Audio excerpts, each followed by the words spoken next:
সামনে যে তোমরা মোবাইলটা দেখছো এটা হচ্ছে ভিভো V40 প্রো, একদম নিউলি লঞ্চ মোবাইল, কাল জেইসের ক্যামেরা ফোন।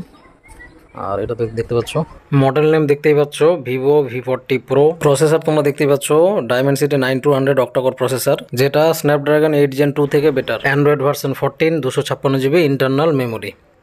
তো এই হলো ওভারঅল ফিচার্স। এবার তোমাদের যদি ক্যামেরা ফিচার্সে দেখায়, দেখতেই পাচ্ছ তোমরা নাইট মোড আছে, তার পাশাপাশি পোর্ট্রেট মোড আছে। নাইট মোডের মধ্যেও তোমরা 4টা অপশন দেখতে পাচ্ছ, আর পোর্ট্রেটের মধ্যে 5টা অপশন দেখতে পাচ্ছ।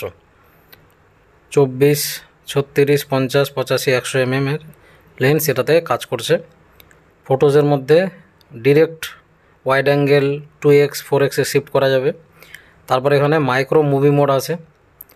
আর মোর অপশনে যদি যাই তাহলে সেখানে তোমরা দেখতে পাচ্ছ হাই রেজলিউশন, তারপরে ultra HD, super moon, time lapse, slow motion, astro mode, pro mode, snapshot, live photo, dual video, food আর প্যানোরামা। যতগুলো ফিচার্স থাকার কথা একটা ফোনের মধ্যে প্রায় সবগুলোই আছে। আর প্রত্যেকটা ফিচার্সই ভালো মতো করে কাজ করবে। তার কারণ হচ্ছে পিছনে তোমাদের যে ক্যামেরাটা দেওয়া আছে সেটা জেইস লেন্সের সঙ্গে কোলাবোরেশন আছে, যার ক্যামেরা কোয়ালিটি খুবই ভালো।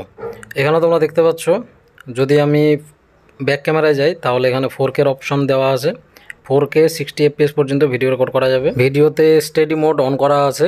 এবার যদি আমি ভিডিওটা করি তোমরা দেখতেই পাচ্ছ হাতটাকে আমি একটু মুভ করাচ্ছি, তবুও ভিডিওটা কীরকম আসছে সেটাই তোমাদের আমি দেখাচ্ছি। এই যে দেখো, এখন আমি অন করলাম, ভিডিওটা চালু করলাম। এই যে হাতটা যে আমি একটু মুভমেন্ট করেছিলাম সেটাও যথেষ্ট স্টেবল মনে হচ্ছে, যেহেতু আলট্রা এসটিডি মোড বা এসটিডি মোডটা অন করা ছিল। এবার যদি ফ্রন্ট ক্যামেরায় আসি, এই যে ক্লিক করা হলো, ফ্রন্ট ক্যামেরার ভিডিও ফুটেজ কীরকম এখানেও তোমাদের 4K 60 FPS এর অপশান দেওয়া আছে। কিন্তু যখনই স্টেবল ভিডিওর জন্য আমি স্টেডি মোডটা অন করব তখন সেটা অন্য লেন্সে শিফট হয়ে যাবে। তোমরা নিজের চোখে দেখে নাও, উপরে লেফট সাইড কর্নারে তোমরা স্টেডি মোড দেখতে পাচ্ছ, সেটা আমি যখনই ক্লিক করলাম এই যে দেখো অটোমেটিক সেটা 1080p 30 FPS এ শিফট হয়ে গেল। আর এটা দিয়ে যদি আমি ভিডিও রেকর্ড করি তাহলে কতটা স্টেবল ফুটেজ আসছে সেটাও তোমাদের আমি দেখাচ্ছি।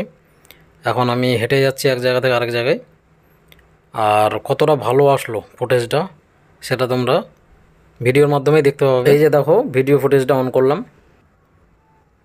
আর কতটা স্মুথ এসছে সেটা তোমরা নিজেই দেখে নাও। তাছাড়াও ফ্রন্টে কী কী অপশান আছে সেটা তোমাদের দেখাচ্ছি। More option, micro mode, video mode, তারপরে ফটো মোডের এখানে সেলফি তোলার জন্য অরা লাইট অটোমেটিক অন হয়ে যাবে, আর নাইটের সময় পোর্ট্রেট মোড, আর এই যে নাইট সেলফি। এতগুলো ফিচার্স আছে এই ফোনের মধ্যে। এবার তোমাদের আমি কয়েকটা স্যাম্পল দেখাচ্ছি। প্রথম ছবিটাতে দেখো তিনজনেরই ছবিটা খুবই সুন্দর এসছে, মানে বোকে মোডে তোলা হয়েছিল। যে কেউ যদি ছবিগুলো দেখে তাহলে ভাববে যে DSLRই তুলেছে, মানে DSLRের দরকার পড়বে না। ব্যাক ক্যামেরার ছবির যদি পয়েন্ট আমি দিই তাহলে 10-এ 9.9। আর এই ছবিটা তোমরা দেখো, এটা হচ্ছে ফ্রন্ট ক্যামেরার যদি আমি পয়েন্ট দিই তাহলে 10-এ 9.5। এই ফোনটার দাম 45,000 এবং DSLRের দামও 45,000। নাও চয়েস ইজ ইয়োর্স, কোনটা তোমরা কিনবে তোমাদের নিজস্ব ব্যাপার।